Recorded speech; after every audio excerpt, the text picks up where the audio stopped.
Hello, everybody, and welcome to Valiant Victories with Danny Decker. Yeah, I just finished up the Bloodshot Unleashed issue 4 review, so there we go. Hopefully, you didn't watch the whole thing because I don't know. I feel like I got stuck in a loop just talking, and I don't know. Should I have pre-recorded it? Should I stop the channel entirely? Is anybody even care? Does anybody want that? I don't know. There we go. Hashtag self-doubt. Anyway, here we go. On to something very important. Harbinger! Yeah! So here we go. So I started reading out of this trade here, Children of the Eighth Day. It's got, issues 1 through 4. But then I decided to treat myself. I also picked up, here we go, the beginning. So I believe this was the first book printed by Valiant under Dinesh there, back when they had that. That is their logo. I remember hearing a story, or I was listening to old Only the Valiants, and Dinesh was telling a story about, oh yeah, this guy, he said, oh yeah, I just got the tattoo, check it out. And then they were like, oh, we're changing the logo. But I thought that was funny. So this book here, it collects, 0 through 7, I think. So I was started reading this one, didn't read 0, and then went back and read 0. So I think today we'll cover 0 and 1. I will cover it out of this book. So really, besides the fact that this one only has 1 through 4, I believe, the coloring had been updated. So I was going to show. Yeah, let's see. Ooh, I'm going to juggle. This is going to be fun. Let me see. So I was going to show some of the differences there. So I tried to pick a page there with partial nudity. No, with like the flames. So like there's that coloring there versus the coloring there. So there we go. Which one's better, the left or the right? I don't know. So honestly, with the coloring, I think I prefer the original coloring to it, just because we're getting into the story and the feel of it, and I do appreciate the updated coloring. It looks beautiful too, but it's I don't know. It's sort of a taste of if this was the modern version of it, like what it would look like colored with modern coloring. But they're both good. I wouldn't go, oh yeah, this one it's not the original, so it's trash. But I also wouldn't go, oh, this one's so much better than the other one. Like, really, I'd be happy looking at either one. But I would give the slight edge to the original. But here we go. So, it was interesting. I was reading issue 1, and then when I got this one, I read back to issue 0. So I can't remember where exactly issue 0 was released versus. But man, what an interesting concept. About these issue 0s and being released later, and then like getting that taste of that beginning prequel story bit, but like farther down the line. It's an interesting concept, Jim Shooter, you smart guy. But here we go. We're starting with the beginning. So we are meeting Pete Stanchak there, and he's writing his letter to. We saw this little thing here in one of the newspapers I almost said Magnus, in Solar, Man of the Atom, for the Harbinger Foundation. They've got them all over the place. Oh, the wife's checking in on me. But of course I'm not in making videos. I'm doing something important. So here we go. So we're cutting to Pete. He's, what do you think you're going to ask out Chris? And then Mom's upset there. And there's somebody from the Harbinger Foundation meeting up with Pete and setting up a meeting there. And it's with a little twinkle in his eye, using his powers to shut Mom up. That's right. Oh, come on. But here we go. So there's the teacher there. It's regular school stuff, chatting it up. Hey, hey, what do you think? You want to go out on Saturday? Giggle, snicker, But, he uses his powers again. Ooh, bad idea. Oh, yeah, that's a different company. But here we go. So, yeah, she's going to go out on a date with him. not her decision.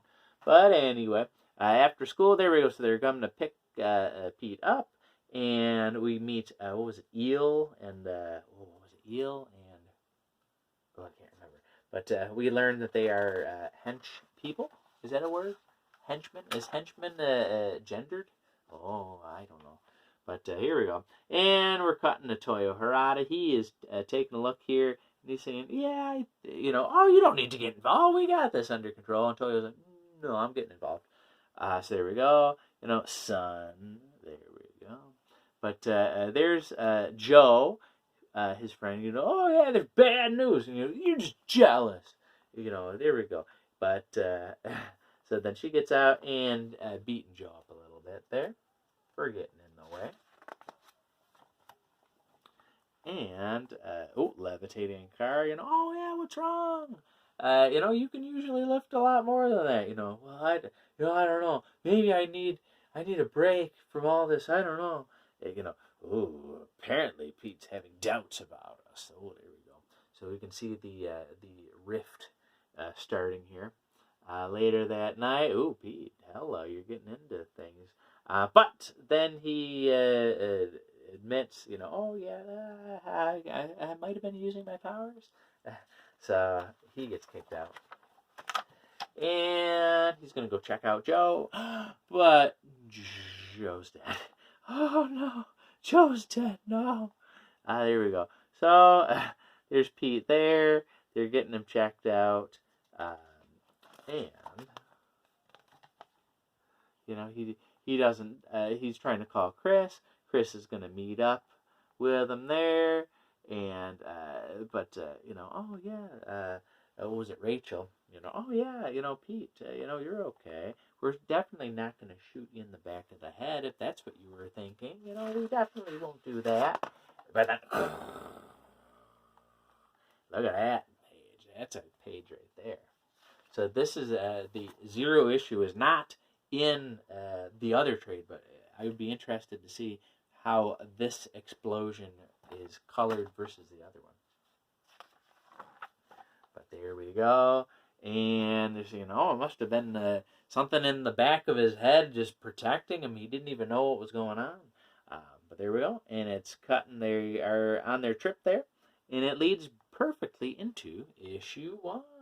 So, I will talk about issue 1, 2, 3, 4. No, also, not TOO.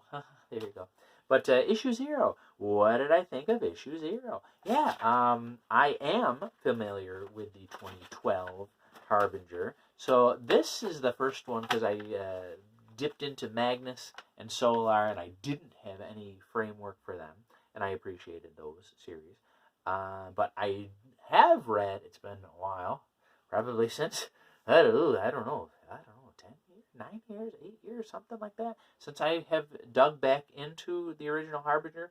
The VEI Harbinger. What do I remember versus this? Yeah, there's a lot of similarities, obviously, and but yeah, I thought it was really well done. Honestly, if the 2012 Harbinger never came out and it was only this, like, oh yeah, like this fits in too. It's great. So yeah, oh my god, the art is beautiful. The story so far, again, Jim Shooter, like, man, he was setting up so much stuff. But I guess really the original start of this series would be 1, and then he goes back to 0. So let's get on to issue 1, Children of the Eighth Day. So there we go. We could see them driving the car there, and there's Pete and Chris, and they've got somebody chasing them in a helicopter. And Pete's trying to put down the helicopter and the car. And, they're back. Who was it? Eel? What was the other one? Eel. Oh, I can't. Look, can I find it and make it look like I'm remembering? But, I can't remember. And, that's okay. Weasel. There we go. As I saw Wease there. So then, there we go. And somebody else coming out to fight them off. He's trying to choke them out. He's got his eye thing. He's using his power there. and like pulling. They said he's pulling on his optic nerve. Ooh, that sounds painful. So there we go. Chris, even though not powered, she is punching there and being a part of it. They are flying away, and let's see. They need to rest. They're gonna go to a motel, and you sex fiends. I like that. Good band name. But he uses power. Oh yeah, here you go. You can stay here instead. So they're taking a rest there. They're going out to eat, and they're seeing, oh yeah, there's more of these ads here.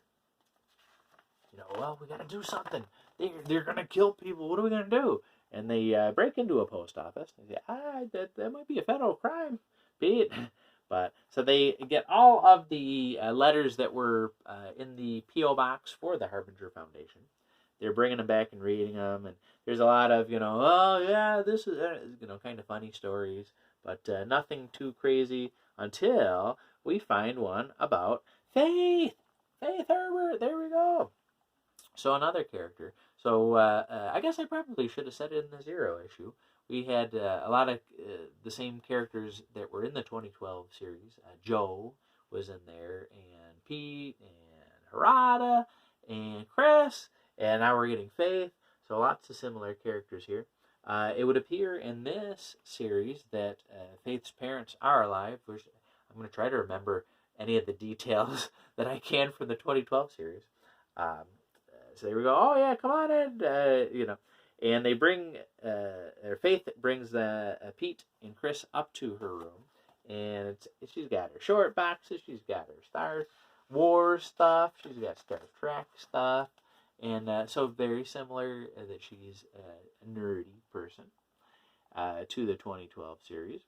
And he's checking in her mind. Oh, does she have powers? And nah, she's full of it. But then, whew, she comes flying out. So, it would appear similar to what they use in the 2012 series, that Pete is able to unlock these Harbinger abilities. So they refer to the folks with powers as Harbingers, and in the 2012 series, it's the Harbinger Foundation, but they are psiots. So unless somewhere later they start calling them psiots, as far as I know, they are just called Harbingers if they have these powers. So Faith, she's, oh yeah, let me get changed. She's bringing all kinds of goodies there. And they're going back to the motel, but the police have shown up.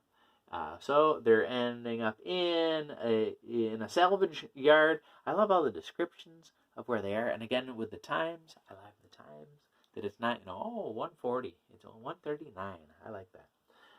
So he says, oh, it's cold, Oh, well, here, why don't we snuggle? I don't want to snuggle with her, Oh, let me just use my power here, and then you'll snuggle. And he goes, oh, wait, I shouldn't be doing that.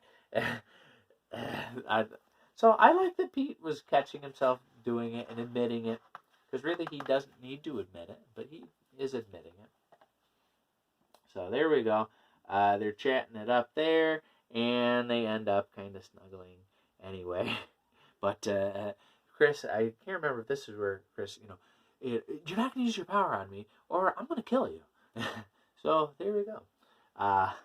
So cutting to Georgia, and we're meeting Charlene Dupree. Yeah, Flamingo. There we go. Oh, another character that we see in the 2012 series as well.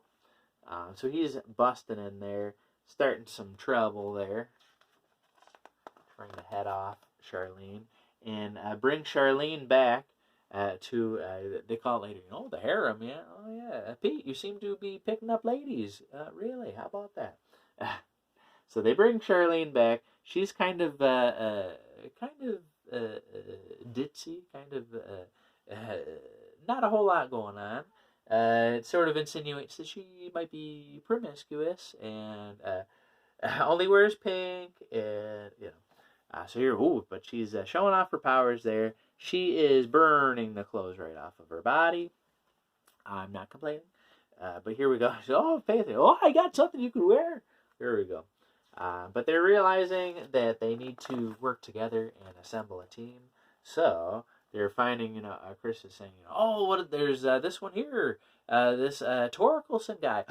Here we go, Torque. But yeah, so they, oh, we don't need nah, we don't need to check him out. Oh yeah, I bet you'd say something different if it was a girl. And so they're gonna go check him out, and oh, they're definitely gonna go check him out. Look at that, look at the hair. I know it looks just like my son Michael with his hair. It's not quite that, not that quite long. But there we go. So they're checking him out, and Pete is seeming very jealous, and. Torque there, he's a big tough guy. He seems kind of lunkhead a little bit. Just the words that he uses, the insults that he uses.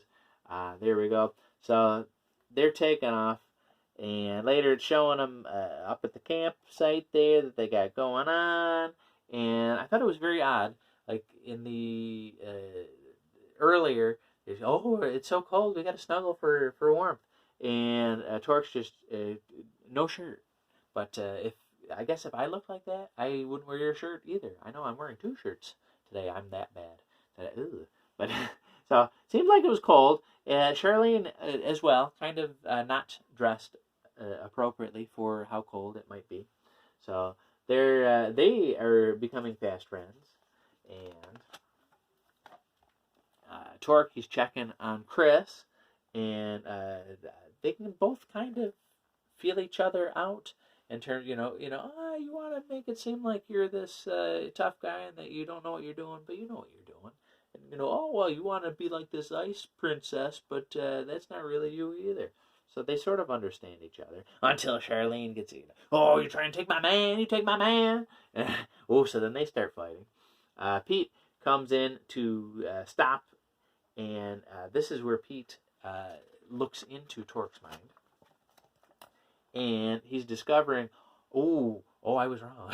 Like, he just wanted to believe the worst about Torque, and there he goes. Since he got into his mind, it unlocked his power, so he is very strong. He's picking up the car, and so they realize, oh, I'm sorry, Torque. I shouldn't have, but there's a chopper coming. Get to the chopper. So there we go. They're the folks from the Harbinger Foundation. They are starting some trouble. They want to try to get Pete. And, if you have powers too, I can really thump on you there. It was a cool panel there. So they are fighting. And Charlene's got her powers going too. And Faith is trying to help out.